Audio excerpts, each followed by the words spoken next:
Притчи Соломона, 6 глава. Откройте, пожалуйста, ваши Библии. Я проповедую на теме «Разрушительная сила греха,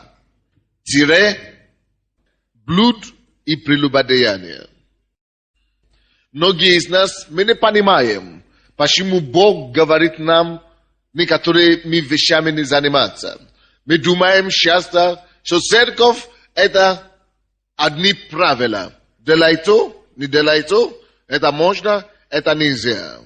И мы не хотим понять, что в церкви Бог не ставит нас правила.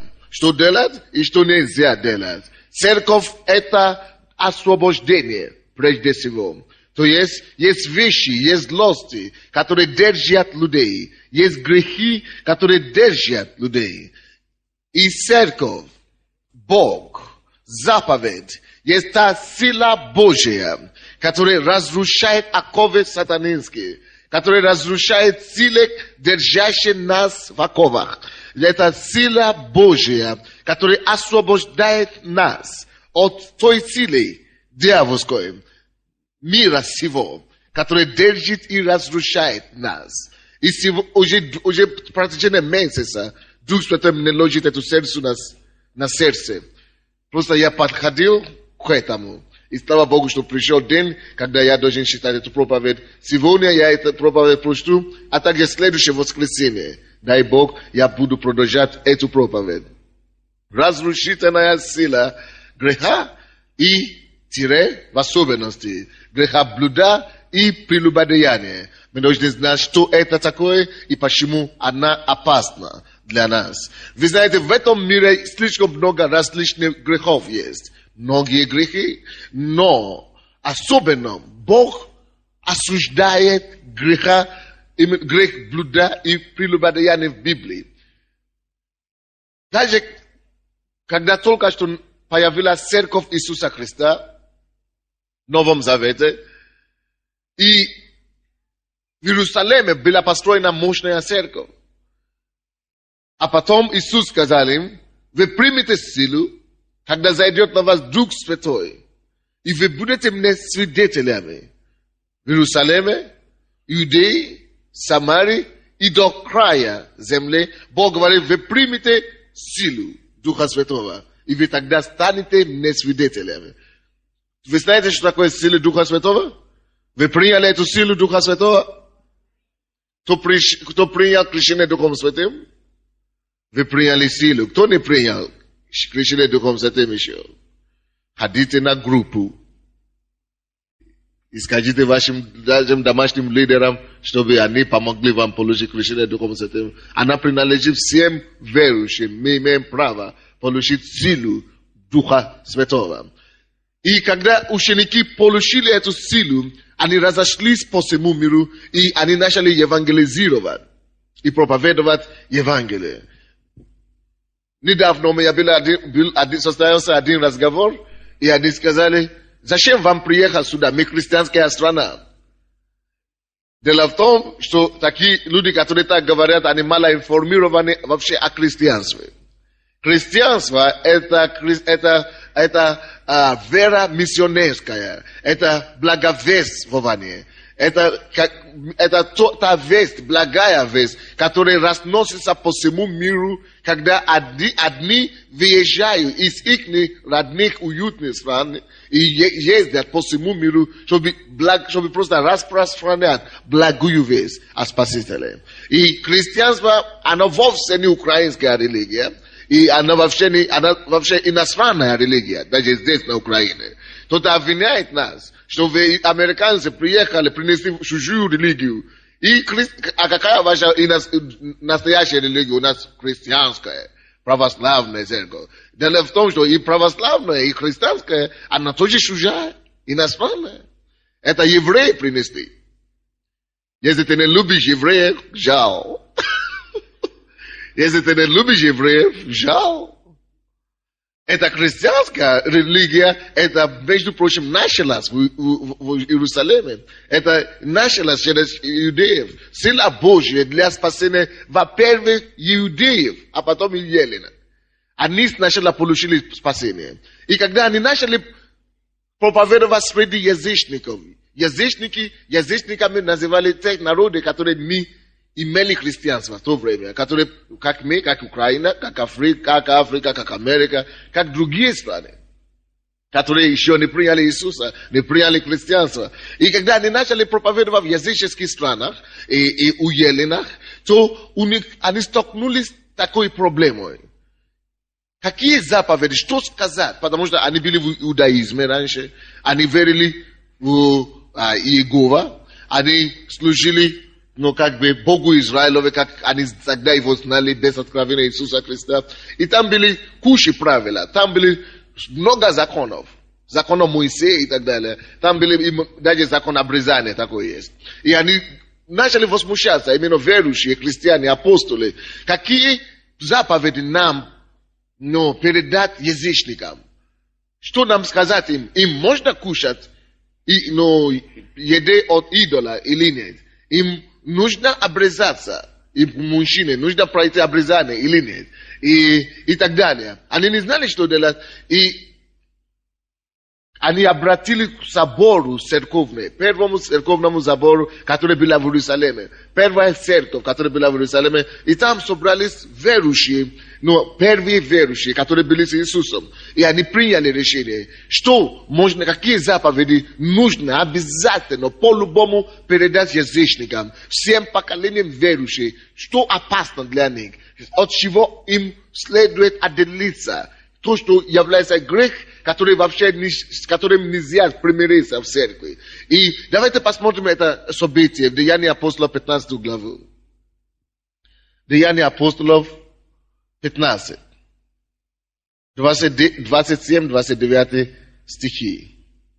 Деяния 15, 27-29. После того, как они соседались, они приняли вот такое решение. Я читаю 27 стиха. Итак, мы послали Иуду и Силу, которые изъяснят вам тоже и словесно. Они послали этих двух людей, Иуду и Силу, чтобы разъяснять словесно, и они еще писали письмо верующим язычникам и миссионерам иудейским, которые работают в чужих странах, что объяснить им? По вопросу, от чего нужно удерживаться верующим. Так, 28 стих. Ибо угодно Святому Духу и нам не возлагать на вас никакого бремени, боли, кроме этого необходимого. Вы видите, и христиане первые, апостолы, они говорят, это не наше дело, нам не угодно, и Духу Святому не угодно возлагать бремя на верующих людей. Церковь это не тяжесть. Верить Бога это не должно быть бремя на ваших плечах. Это должна быть легкость. Это должна быть свобода, освобождение от, наоборот, бремени. Поэтому Иисус говорил, Евангелие от Матфея 11, 28, 29 и 30 стихи, что приходите ко мне, все обремененные. Иисус освобождает обремененных. Он не дает бремя, Он не дает тяжести людям. Он не говорит, что когда ты приходишь в церковь, ты был до церкви.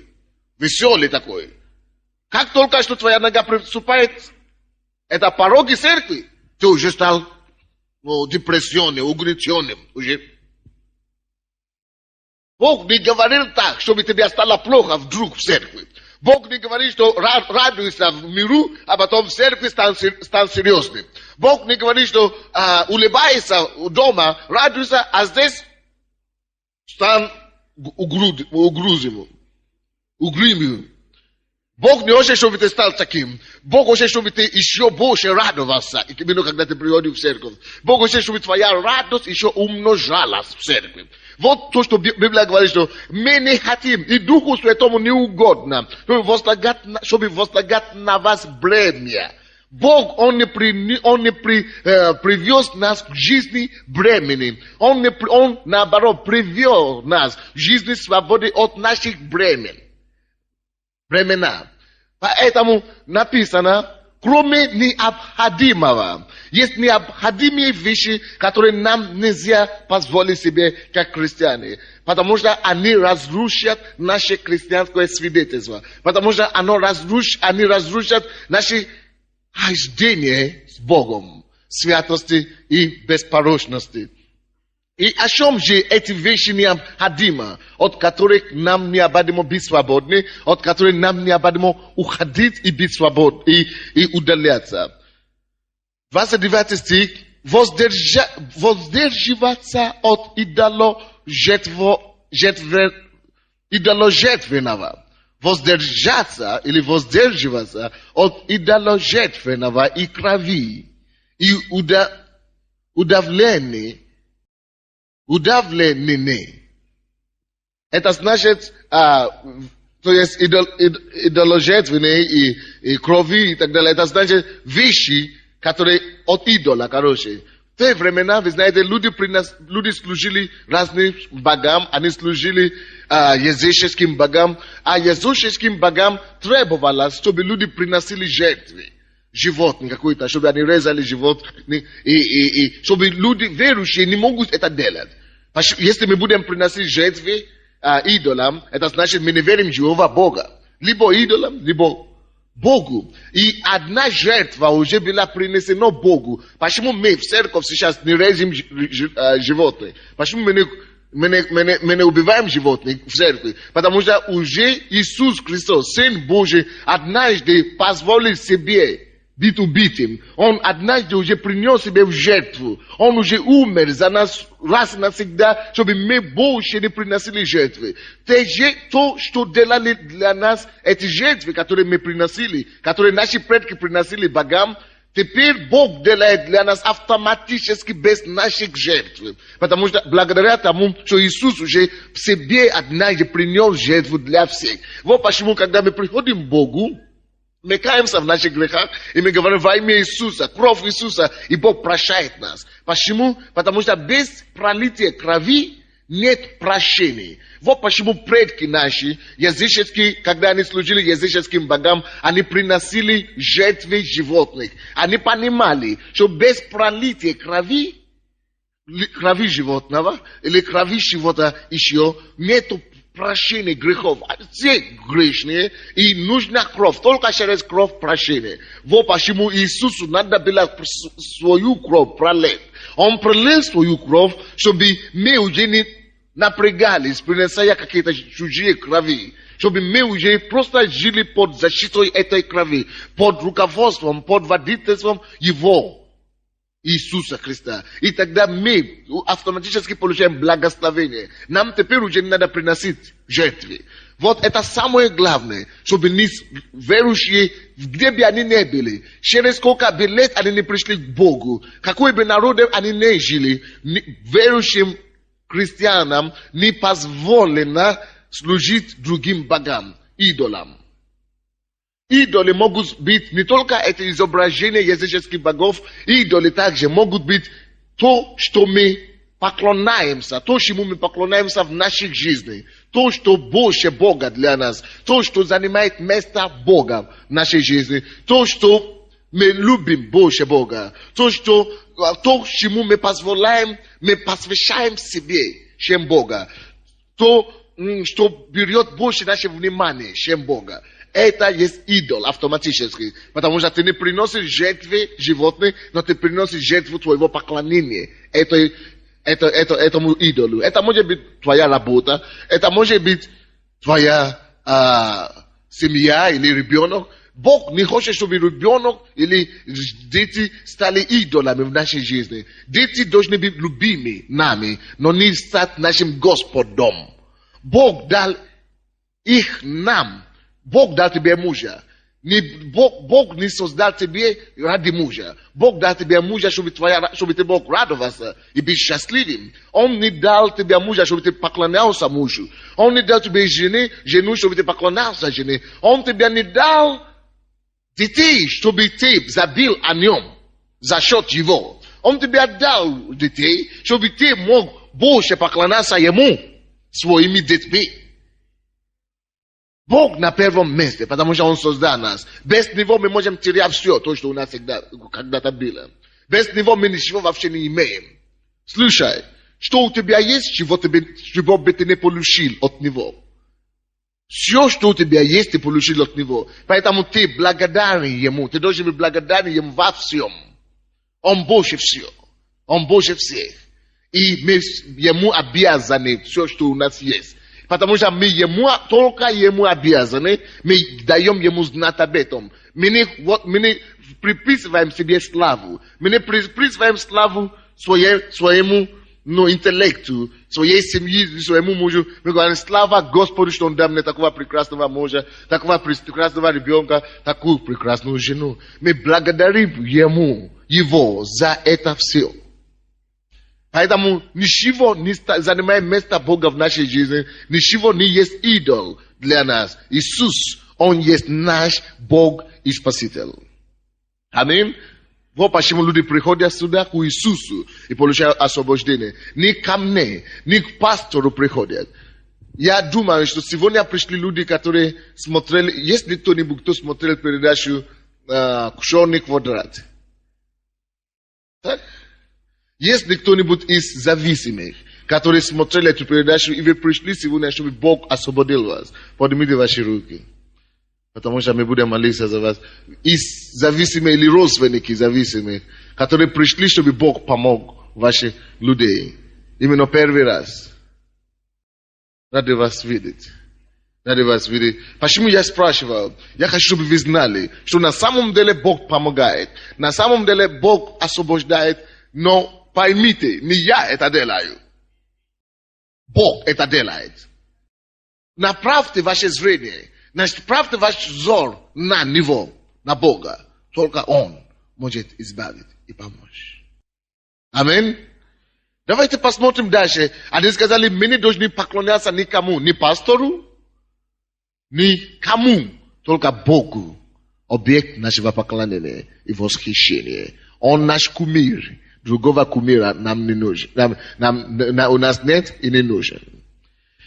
Это первое, что мы не должны делать, как верующие. Второе, он говорит, что воздерживаться и от блуда. И не делать другим того, чего себя не хотите. Это принцип любовь. И второе, он сначала говорит идол, воздержаться от идола. И второе, от чего? От чего? От блуда. В это слово блуд входит некоторые вещи. Мы можем говорить общее, что в слово блуд входит. Потому что ты читаешь Библию, русскую Библию, иногда это как добрачный связь, иногда это как после брачный связь, иногда это просто аморально, сексуально. Но блуд само по себе должен в чистом своем переводе обозначает добрачный связь. Когда ты не женат или замуж официально, но ты живешь половой, сексуальную жизнь, это блуд. Но я просто говорю о разных использованиях Библии, русской Библии. Так путано так. Запутано все. Почему я говорю, что и так, и так, и так. 3 варианта есть. Но в чистом виде это обозначает как бы прелюбодеяние. А прелюбодеяние в русском языке обозначает теперь именно, когда человек женат или замуж, и еще имеет любовника, или еще имеет какое-то интимное отношение. Короче, мы проповедуем на теме блуд и прелюбодеяние, опасность. Разрушительная сила блуда и прелюбодеяния. Это значит разрушительная сила сексуального греха. Кто-то думает, что в церкви проповедуем, что нельзя спать с женщиной. Нет, мы не проповедуем, что нельзя спать с женщиной. Мы проповедуем, что нужно спасать только со своей женой. Есть разница огромная. Ты должен любить всех. Мы любим всех, но мы спим только со своей законной женой. Есть разница. Кто-то говорит, в вашей церкви нельзя выйти замуж, нельзя жениться. Кто сказал? Мы, по крайней мере, это не говорим. И я не слышал, чтобы кто-то говорил об этом здесь. Ты говоришь, как это так? Это не моя жена, но моя другая жена, но мы любим друг друга. Абсурд. абсурд. Короче, где опасность же этого греха, если мы любим друг друга, и мы хотим жить вместе и живем вместе? Откройте, давайте вернемся туда, откуда мы начали. Притчи, 6 глава. Притчи, 6 глава, 24 стиха по 25. 24 по 25 стихи. Сначала давайте сначала прочтем 30 стиха по 35. Но мы начнем разбираться 24 стиха по 25, по 35. 24 стих говорит, чтобы остерегать 23 стиха. Ибо заповедь, Слово Божье, заповедь, есть светильник. Слушай, то, что мы проповедуем об этом слове сегодня, это не потому, что мы хотим тебя связать или поставить какое-то ограничение. Вовсе нет. Заповедь – это светильник. Представляй себе, без света, без лампы, ты шагаешь по темноте. Ты можешь удариться головой, ты можешь разбить бровь, ты можешь разбить ногу, ты можешь удариться чем угодно. Ты можешь упасть без светильника. И люди, которые живут в миру без Слова Божьего, они живут без светильника. И ибо заповедь Божия, Слово Божье есть светильник. Если ты живешь только чистую свою жизнь, ты просто живешь как все. Ты ничего не знаешь, Библию не читаешь, или читаешь, не понимаешь, и живу, как я понимаю. Ты живешь в глубокой тьме. Без светильника, потому что это духовно, это не я сказал, газетчики. Это Бог говорит. Чтобы вы знали. Всякий, который живет без заповеди Божьей, без Слова Божьего, живет в тьме. Смотри свою Библию, написано. Заповедь есть светильник. Поэтому мы хотим посмотреть с вами, что заповедь Божья, что Слово Божье говорит о блуде и прелюбодеянии. Какой свет он хочет пролезть, он хочет засветить на нашу дорогу. Он хочет дать тебе свет в этом направлении, чтобы у тебя был свет, и чтобы ты мог идти правильно, чтобы ты не споткнулся, и чтобы ты не упал.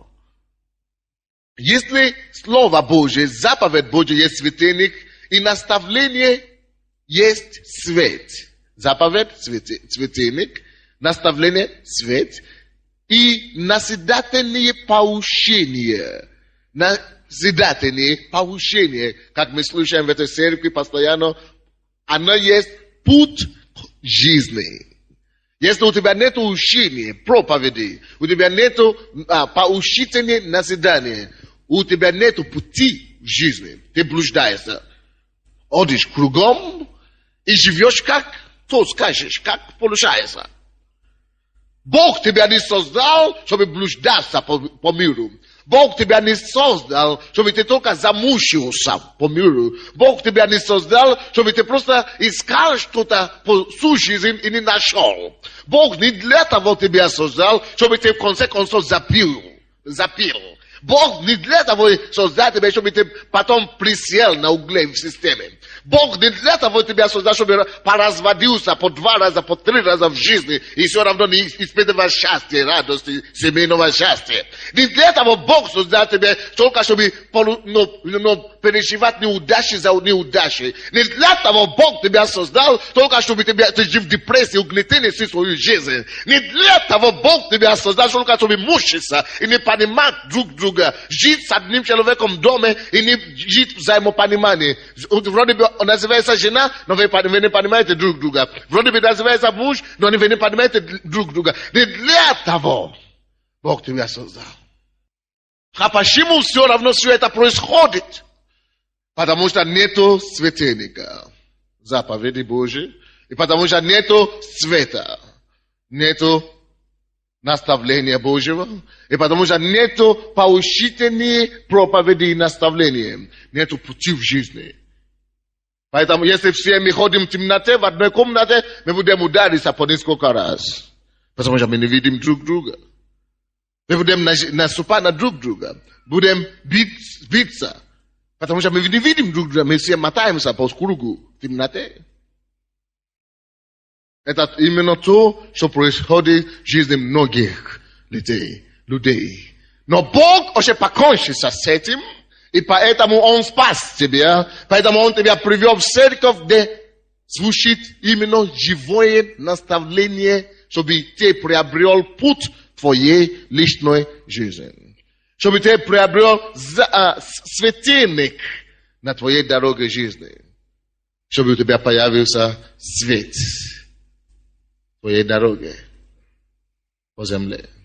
Итак, свет относительно блуда и прелюбодеяния. 25 стих.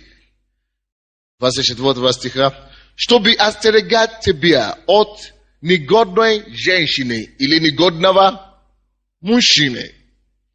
Здесь это Соломон писал, он мужчина, поэтому он говорит в основном здесь о женщине, но надо тоже помнить, что есть тоже мужчины.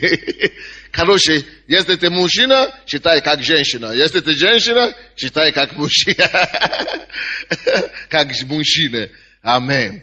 И здесь написано, чтобы остерегать тебя от негодной женщины или мужчины, от льстивого языка чужой или чужого.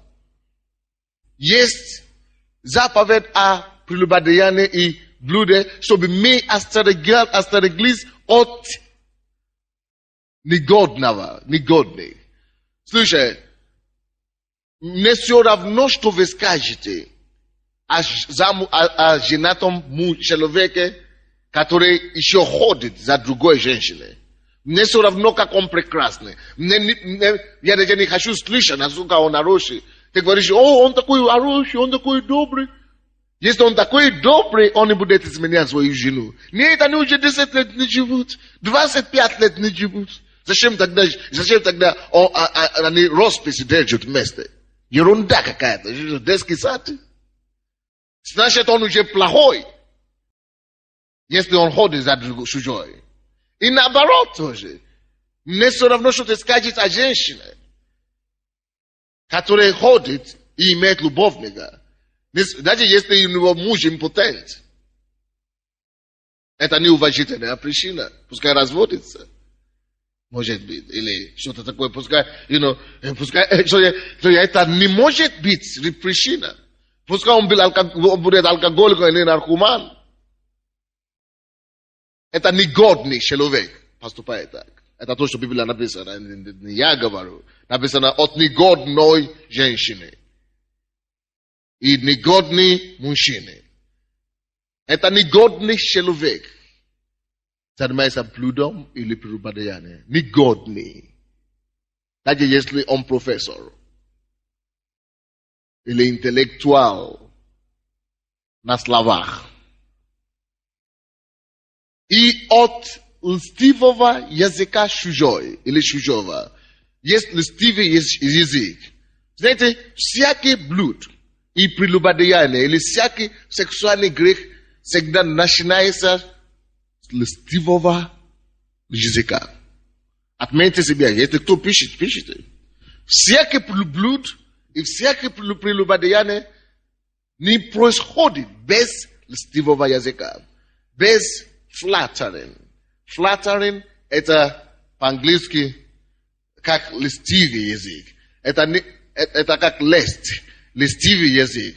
Это когда тебе говорят слова, чтобы поймать тебя.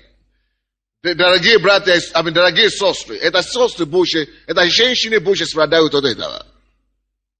Потому что они влюбляются ушами. Женщины или сестры, ты спасен. Ты не как те, которые в миру теперь.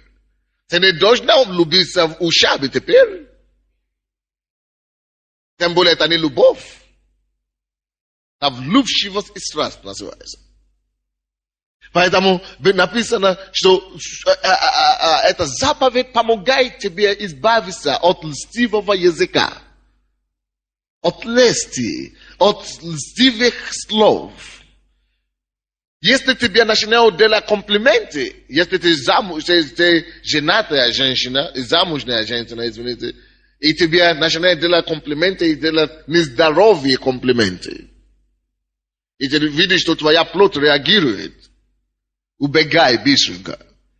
Тебе не нужны такие комплименты, я тебе скажу. Абсолютно уверенно. Ты не говоришь, что нет, это же приятно. Слушай, я знал слишком много женщин, которые попали в блуд и прелюбодеяние только из-за того, что они слышали комплименты. Он так хорошо относится. Однажды я шел по улице, недалеко здесь, в Октябрьской, и шли две девушки, три, да, по-моему, три или две, я не помню. И мы только что начали церковь, тогда у меня не было машины, и я всегда ношу с собой пачки такие пригласительные. И я подошел к ним, молодые люди, я знаю, что кто-то, все имеют проблемы, все нуждаются в Иисусе. Я раздавал им пригласительные, приходите в церковь, они говорят, мы видим вас по телевизору. И одна из них начала плакать. Я говорю, чего вы плачете? Потому что нас только что, они только что вышли из дома их парней. Они не замужем, просто ребята живут иностранцы. Как я, они темнокожие африканцы. Не только африканцы, они из моей страны, из Нигерии. Представляете? И эти люди, это те люди, которые мы называем транзитом. Их так называют. Они здесь не учатся, не работают. Они просто приезжают, чтобы потом ехать за границу. Ничего плохого в этом нет, если они не занимаются беззаконием. Но есть, эти девушки только что вышли и начали плакать. Я говорю, что с вами? И они начали мне рассказывать. Я сказал, я тоже из Нигерии, но не все такие плохие, дорогие. Понимаете, что случилось? Она замужем, это замужем. У нее есть ребенок, она живет с мужем, но спит еще с каким-то иностранцем. Подруга тоже имеет парень там. И я говорю, чего?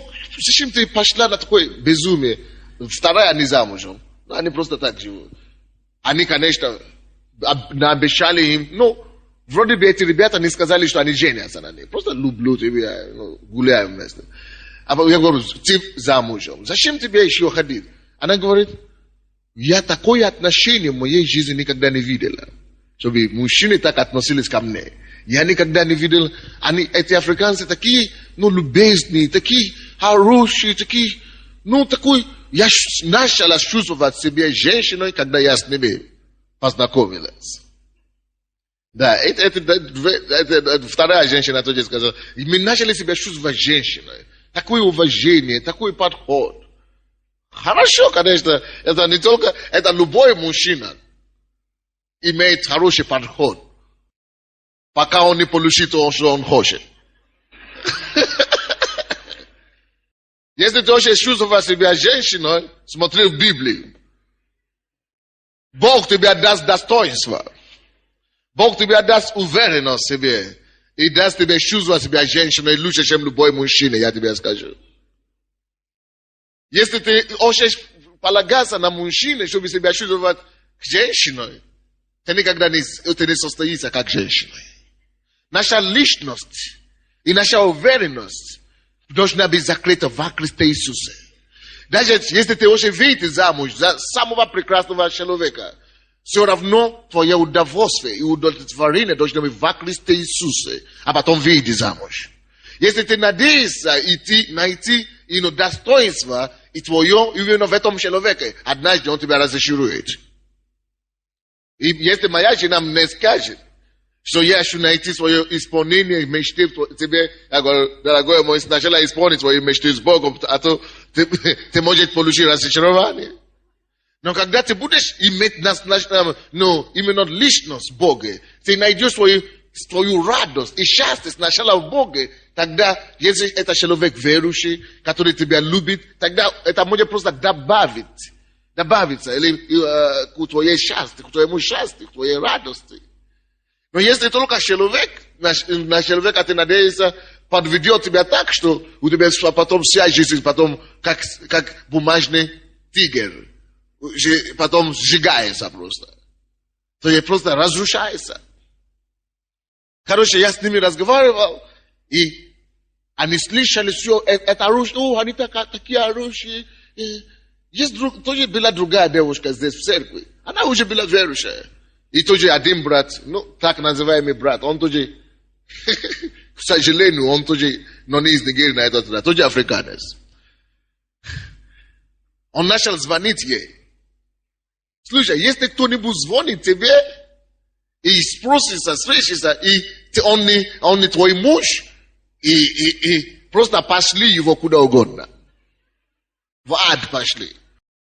Сестры, девушки в церкви, если кто-нибудь ходит за тобой хвостом, скажи, что у меня нет хвоста. У меня только вперед.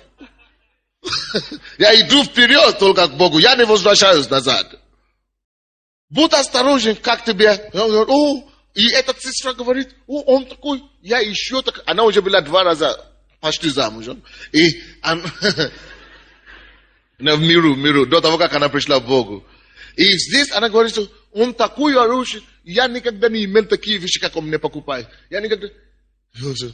Если он тебя любит на самом деле, как я, моей жене, когда я сначала молился, я ее знал, не обращал внимания. А потом что-то начало там сыграться. Я говорю, ага, хорошо, я пойду к Богу. Я помолился, я был уверен в своем сердце, что это воля Божья для меня. Это человек, который Бог хочет, чтобы я, на который Бог хочет, чтобы я женился. Что я делал? Я уже решил этот вопрос с Богом. А потом, только потом я пошел к ней, чтобы разрешить этот вопрос. Я боялся, правда. Я говорю, а если она скажет нет? Но это уже второе дело, это уже другое дело. Но сначала я решил этот вопрос с Богом. И когда я пошел к ней, я не начал говорить, давай будем встречаться, или будем ходить по этим, куда они ходят, по паркам, по подъездам. Будем пробовать, если мы подходим друг к другу. Ерунда. Библия говорит, что ложа должна быть беспорочна. Это Евреям 13:4. Ложа должна быть беспорочна. Потому что прелюбодеев и блудников судит Бог. Бог судит прелюбодеев и блудников. И что я делал? Я пошел к ней первый же день. Я ее знал раньше, сестра, брат, аллилуйя. Мы звонили как брат и сестра. Но когда я пошел говорить ей, я не говорю, давай будем встречаться. Встречаться? Что за встречаться? У тебя что, нету Бога, который говорит? Если есть Бог, который говорит, выясни у Бога, если это твоя или твоя, он тебе скажет сразу. Зачем пробовать? И ходи кругом. Успел с этим согрешиться, успел с этой согрешиться, а потом уже третье уже никогда не пойдет. Уже не найдешь таким образом подходящего никогда. Или подходящего, если ты будешь пробовать каждого. Ты не напробуешь. Все равно ошибется. Только Бог знает завтра. Человек может быть сегодня хороший, потом завтра станет алкоголиком. Он может быть сегодня быть богобоязненным, хорошим, а потом завтра он сорвется все, станет наркоманом. Или кем угодно. Но Бог-то знает будущее. Я выяснил, я пошел к ней. Первый же день я сказал, ты знаешь, я не знаю, скажи, что хочешь, что я не духовный, что я плоской и так далее. Но я молился. И я верю, может быть, я неправильно слушаю, но я верю, что Бог мне говорит, что ты моя жена, и я делаю тебя предложение, выйди, пожалуйста, выйди за меня замуж. Первый же день. Я говорю, выйди, пожалуйста, за меня замуж. Она была в шоке. А она уже знала, тоже молилась, но она не знала, что я именно выйди замуж, предложение первый же день. Она думает, что будем встречаться. Я нет. Будем встречаться, а потом ошибемся, а потом уже говорю, что уже надоело друг друга, уже все портило всю волю Божью на твою жизнь. Если кто-то любит тебя, не обращай на него внимания, пока он тебя не делает предложение. Значит, если Бог тебе это говорит, мужчина, скажи, Бог, если это ты говоришь, если это ты говоришь о нем, если это ты указываешь на него, сделай так, чтобы он подошел. Говори ему тоже. И если он просто ходит вокруг и около, провожать, и ничего не говорит, не обращает на него, он не серьезный. Когда у него хватит вера, он придет. Не слушайте меня. То есть не позвольте льстивые языки губить вашу будущее, вашу жизнь. А потом эти молодые девушки, когда она забеременела, одна из них, и пошла к этому африканцу и говорит: давай, я уже беременна. Он говорит: иди сделай аборт быстро. Ты что? И когда она пришла, чтобы сказать ему, что я уже сделала аборт, она сделала аборт, неверующая, сделала аборт, это убийство. Она убила своего ребенка и пришла, чтобы сказать ему: сделала аборт. А он не открыл дверь. Что там случилось? Там он в это время спал с другой девушкой внутри. Она была так разбита. И она выходила как раз отсюда плачет. И я ходил по улице и раздавал пригласительные. У нее муж дома, ребенок дома. У этой тоже. Слушай, льстивые языки. Это оружие дьявола, которое он использует, чтобы губить жизнь многих женщин. Многие из вас, даже сидящие здесь, вы попали под это адский. Это как яд аспида. Это как яд змея, лживые языки. Многие из вас, это яд вкусил вас. Это змей яспид вкусил вас. Вы пробовали это на себе. Вы знаете, это так разрушает, это так душу ранит. Но те, которые пережили это, знают. Когда тебе говорят: я люблю тебя сегодня, а потом завтра уже так относятся, как будто ты самый последний человек на свете. А те только что говорили, позавчера, или когда-то, или позапрошлом году, что ты самый единственный на свете. Льстивые языки. Господь избави тебя от этого, если ты сам убежишь от таких явлений. Так, Библия говорит дальше. Не пожелай красоты ее в сердце твоем, и да не увлечет она тебя ресницами своими. Это уже речь идет о мужчине. Мужчине, дьявол, оружие, которое дьявол использует, чтобы завлечь мужчин в прелюбодеяние и блуд, это есть ресница ока. Глаза мужчин. Библия говорит, что не размышляй в своем сердце твоем, как там написано. Не жалей, не возжалей в сердце твоем. Если ты видишь что-то, благодари Господа. Иди дальше. Если ты позволишь дьяволу захватить твой ум, захватить твое мышление, девушками или женщинами или мужчинами вместе, о сексуальности, ты можешь упасть запросто в этот грех. Не позволь дьяволу взять контроль над твоим мозгом. Если ты видишь, что ты начинаешь иметь какие-то проблемы в этом направлении, оторвайся быстренько, убегай быстренько. Бог говорит, что не пожалей в сердце своем. Это все начинается в сердце. Потому что из-за жены или из-за мужа блудного обнищевают до куска хлеба. Слушайте. Первое последствие блуда и прелюбодеяния. Либо ты женат, либо ты не женат. Первое последствие. Блуд и прелюбодеяние обнищает. Напиши себе, кто пишет из вас. Обнищает. Приносит бедность. Оно сначала принесет не физическую бедность. Оно сначала принесет в твою жизнь какую-то разоблаченность. Какая-то распутство. Ты начинаешь видеть, что ты не собран. Кто из вас жил раньше в блуде или прелюбодеянии, то знает, о чем я говорю. Вроде бы в моменте действия все хорошо, потом 5 минут спустя что-то, какая-то разоблаченность, какое-то опустошение. Слушай, через блуд и прелюбодеяние дьявол украдет твою способность. Через блуд и прелюбодеяние дьявол украдет твою человечность.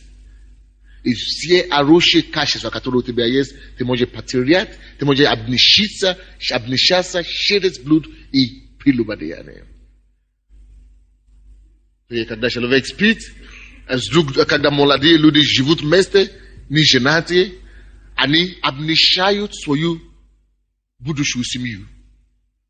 Даже если вы все равно женитесь, в конце концов, вы живете без покаяния, вы уже верующие. Если вы не знаете Бога, понятно, Бог прощает, когда вы приходите. Но если ты живешь, и ты уже верующий, или что-то такое, и ты живешь неверующим, или с верующим человеком, вы не вне брака, гражданским браком, или как вы называете, гражданский, да?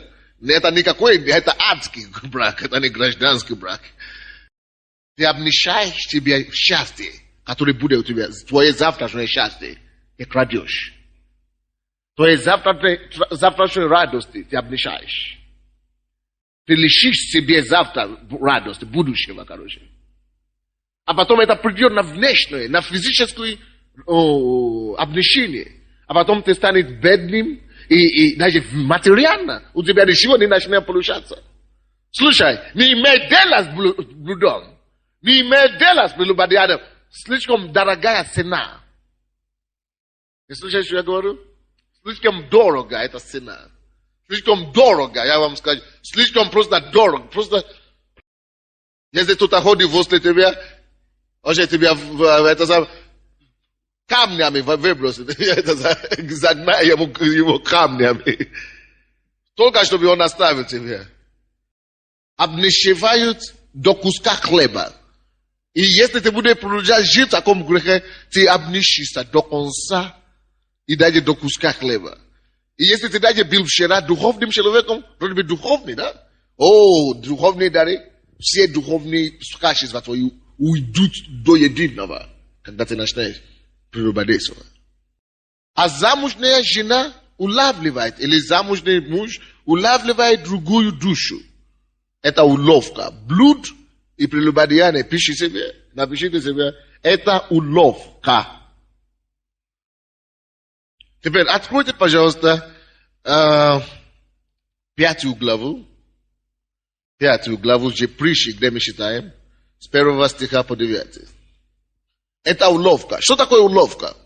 Уловка – это то, что вроде бы интересно, да? Что-то там есть, что можно поймать, что там взять для тебя. А оказывается, что если ты возьмешь, ты сунешь туда руку, то есть ты уже не видишь руку оттуда. То есть это то, что называется уловка. На тебе, попался. Только Иисус может освободить от таких уловок. То есть это не физическая уловка, конечно. Я говорю, какая уловка? Я не чувствую уловку физическую. Может быть, это не физическая уловка. Но это может быть уловка твоей судьбы. Бог призвал тебя быть человеком. Но потому что ты позволил блуд и прелюбодеяние ты попал в сеть. Ты должен быть, подняться высоко в жизни. У тебя что-то должно быть, перспективы какие-то, но ты попал в уловку. А когда человек в уловке, он не может двигаться. Он на месте, он связан. Он не может ходить, как он хочет. Он не может бежать, даже если он хочет. Он попал в уловку. Слушай, твоя судьба может быть связана блудом и прелюбодеянием. И ужасная вещь, настолько обидно, разорви эту уловку. Бог тебе поможет. Разорви эту уловку. 5 главу, 1 по 9 стихи. Соломон пишет, или Бог пишет через Соломона: «Сын мой, внимай мудрости моей и преклони ухо твое разуму моему, чтобы соблюсти рассудительность, и чтобы уста твои сохранили знание». Рассудительность и знание. Тут имеет другое рассудительность. Дьявол говорит: сколько тебе лет? Тебе 34 года. И как это ты живешь одной? Надо найти себе кого-то. 2 детей, ты не работаешь, что-то должен принести домой. Это не рассудительность. Рассудительность думает больше о последствии, чем о суемнитное удовольствие. Рассудительность думает больше о последствиях, о завтрашнем день, чем о сегодняшнем. Библия говорит: сохрани рассудительность. Ибо мед истощает уста чужой жены, и мягче елей речь ее. Но последствия от нее горькие. Напишите себе, последствия от всякого блуда или прелюбодеяния горькие. Это рассудительность. Думай об этом. Есть горькое последствие. Если это не твоя жена, если даже она одна, ты говоришь, что мы любим друг друга, она не жената, она не замужем, я тоже не женат, мы оба свободны. Это еще хуже. Если вы любите друг друга, тем более у вас есть шанс жениться. Тогда женись на нее. Не трогай ее. Не разрушай свою судьбу. Горькие последствия ее. Горькие последствия. Но последствия от нее горькие, как полен. Острые, как меч обоюдоострый. Ноги ее не сходят к смерти. Последствия или конце концов, конечный итог прелюбодеяния и блуд – это смерть. Вы пишете себе это? Ты можешь быть мертвый духовно. Это смерть может быть физически. Но это не всегда начинается физически. Физическая смерть – это уже окончательная. Но это начинается сначала духовная смерть. Смерть в бизнесе. Смерть на работе. Смерть в отношениях с друзьями. Смерть, душевная. Смерть интеллектуальная. Смерть. Что такое смерть? Это мертвость в твоих делах. Нет успеха, нет роста. Вот к чему приводит. Блуд и прелюбодеяние. Если бы, 6 стих, если бы ты захотел постигнуть тези в жизни ее, то пути ее непостоянны, и ты не узнаешь их. Итак, дети, слушайте меня, и не отступайте от слов уст моих.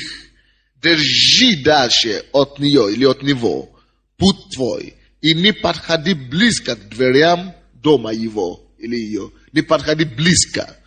Бог не говорит, что занимайся евангелизацией. Когда ты видишь, что кто-то влюбляется в тебе, и кто-то очень улавливает тебя, и ты говоришь, я хочу привести его к Богу. Привет. Бог не говорит, что занимайся евангелизацией. Библия говорит, даже близко к двери его не подойди. Близко даже. Просто убегай. Знаете, Библия говорит нам о противостании дьяволу. Но он говорит, что убегайте от блуда. Нельзя противостоять блуда, потому что у тебя есть плоть тоже. Твоя плоть может среагировать. Дорогие мои, никто из нас не может доверять свою плоть. Я не могу доверять свою плоть. Хотя я и пастор. Если я вижу, что моя плоть реагирует на кого-то, я стараюсь не общаться с этим человеком больше. Или я стараюсь поставить дистанцию. Или я буду общаться только с ней, только когда кто-то другой там есть третий. Я не могу даже на себя полагаться, вы понимаете? Бог говорит, что убегайте. Нужно убежать именно. Не противостоять. Говорит, что абаша, катаба, якара. Ты говоришь, абаша, а потом твое сердце уже все совершило там. Не молись, Бог говорит, а убегай.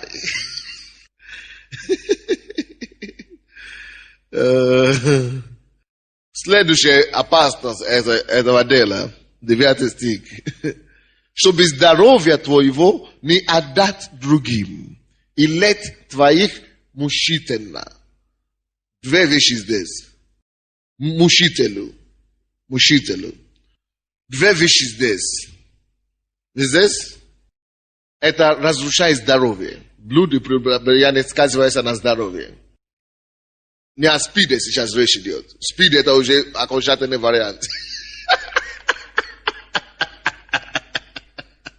Но вообще, до спида еще, ты пройдешь через такой. Но, кроме здоровья, который рубит, который разрушает, блуд и прелюбодеяние, лет твои, то есть старости твоя, может быть отдано мучителю. То есть старость тебе будет тяжело. Старость твоя может быть просто, ты будешь мучиться, в старости. После определенных лет это просто начнет сказываться на тебе очень тяжело. Ты не будешь наслаждаться в старости твоей. А старости наши должны быть как у орлей, которые обновляются. Это не хорошее занятие, короче. Если ты не женат, останься таким, пока Бог тебя не приведет к твоей жене или мужу. Я пришел к Богу. Я тоже жил как все. Но когда я пришел к Богу, я понял эту истину. Я сказал: Господь, я даже не хочу жениться, если угодно. Я даже не хочу даже трогать женщин. Я даже не хочу их видеть. Невозможно, конечно. Монастырь придется пропасть. Но это, конечно, Бог, мы не идем в монастырь, мы живем. Мы просто живем над проблемой, над грехом. И я 8 лет не прикоснулся к женщине. 8 лет после покаяния. Я говорю: я это не сделаю. Я думаю, первый год я вообще даже не смотрел. А потом, я думал, что для меня они уже не существуют. Оказывается, что они всегда существовали. Просто первый год у меня было такое сильное решение.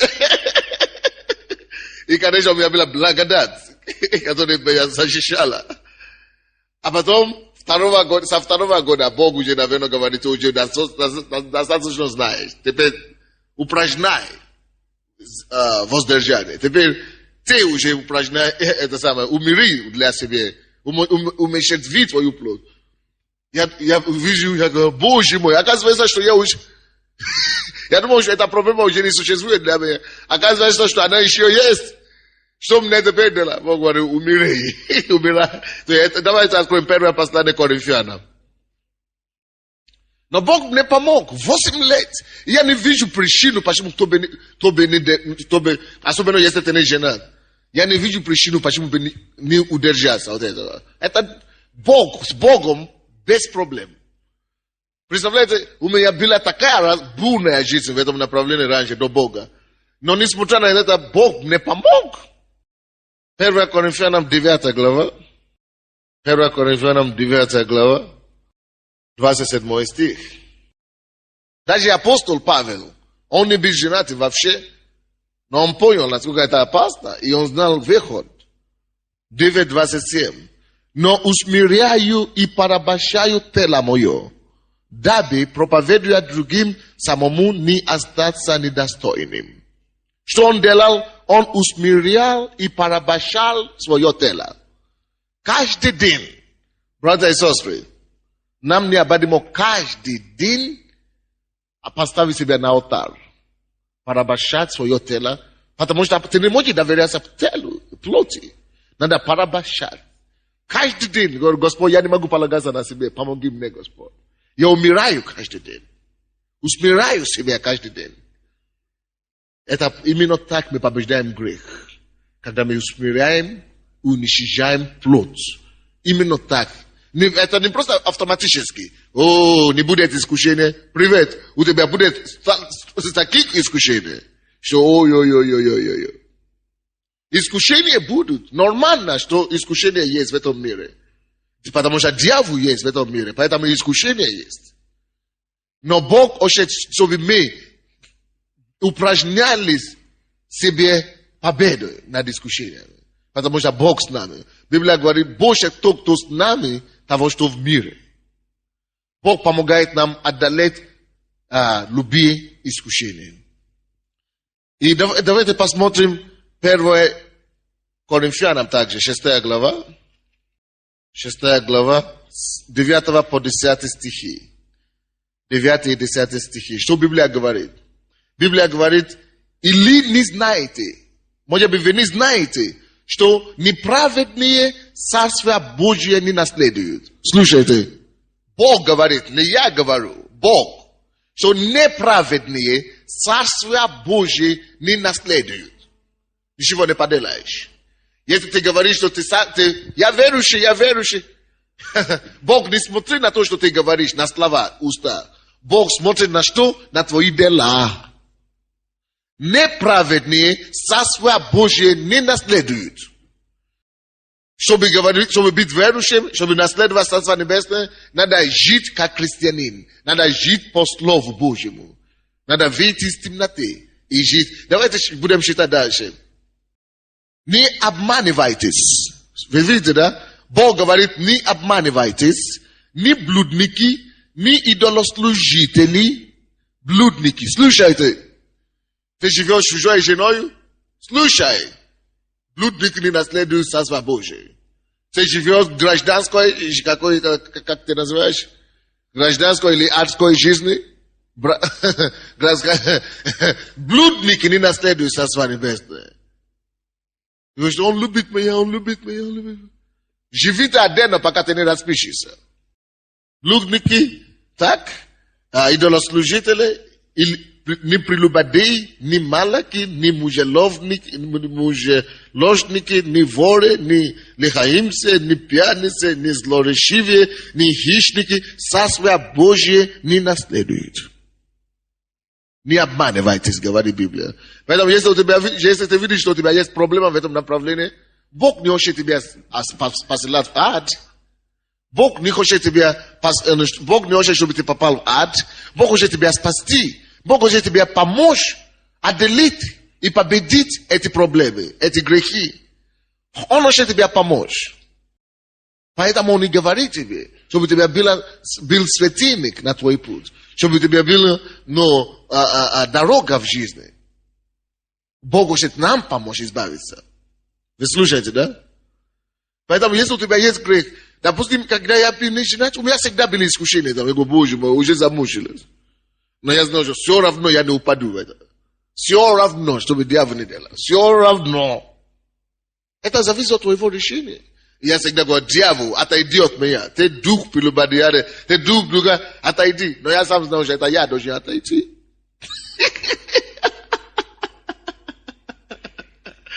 Это я должен усмирять свою плоть. Это я должен умертвить себя каждый раз, чтобы не пасть в искушение. Потому что Царство Божие таких людей просто не наследуют. Посмотрите в 18 стихе этой же главы. В 18 стихе написано, бегайте блуда. Или как называется? Что значит бегайте блуда? Избегайте. Убегайте. Избегайте. Уходите от блуда. Вот что Библия говорит.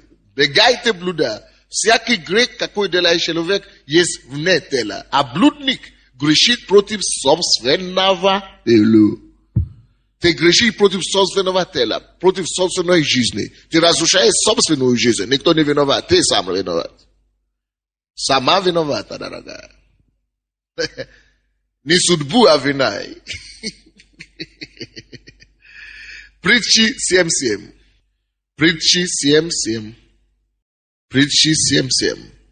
И увидел среди неопытных,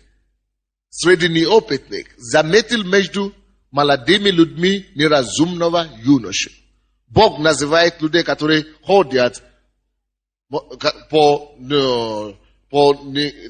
неженатым, или по незамужним, или просто живут небрачной греховной жизни. Он называет их не только неопытные, но и неразумные. Потому что если ты разумный, ты знаешь, что это разрушает твою жизнь. Если ты разумный, ты знаешь, что это делает больше тебе вреда. Больше вреда делает твою судьбу. Больше вреда делает твое призвание в жизни. Ты калечит себя, короче. Человек просто калечит себя. Разрушительный, как проповедь называется, разрушительная сила греха, блуд и прелюбодеяния. Я закончу на следующее воскресенье. Давайте преклоним нашу голову. Давайте поговорим с Богом. Что Господь, помоги мне избавиться. Помоги мне. Если ты освобожден, спасибо. Благодари Господа, что Он тебя освободил. Давайте будем молиться. Что Господь, помоги мне освободиться. Помоги мне, Господь, освободиться. Помоги мне, Господь, освободиться. Преклони свою голову и поговори с Господом, чтобы Он помог тебе, чтобы Он сделал тебя такой, как ты, как Он хочет тебя видеть. Чтобы Он спас тебя от этого греха. Взывай Господу от всей души, от всего сердца. Взывай Господу. Взывай Господу, чтобы Он помог тебе, чтобы Он избавил тебя, чтобы Он освободил тебя, чтобы твоя судьба не была разрушена этим грехом. Взывайте Господу, братья. Взывайте Господу. Мы молимся. Господь, во имя Иисуса, мы пристаем в Твою жизнь перед Тобой. Ты сказал, не обманывайтесь. Блудники Прелюбодеи освободили наследие. Мы хотим наследовать Царство Твое, Господь. Мы каемся во всяком грехе, всяком нечистоте. Мы просим, чтобы Твоя кровь очистила нас еще раз. Библия говорит, что если мы каемся в своих грехах, Господь, Ты праведен и верен, простит нам все наши грехи и беззакония. Мы просим Тебя, прости нас, Господь. Очисти нас, Боже. Прости нас, Боже. Во имя Иисуса Христа. И дай нам свободу. Господь, я запрещаю этих духов нечистых, прелюбодеев и блуда во имя Иисуса. Опустите детей Божьих на свободу, чтобы мы служили Богу в чистоте и святости и наследовали Царство Твое. Слава Тебе, Господь. Во имя Иисуса Христа. Весь народ сказал: Аминь.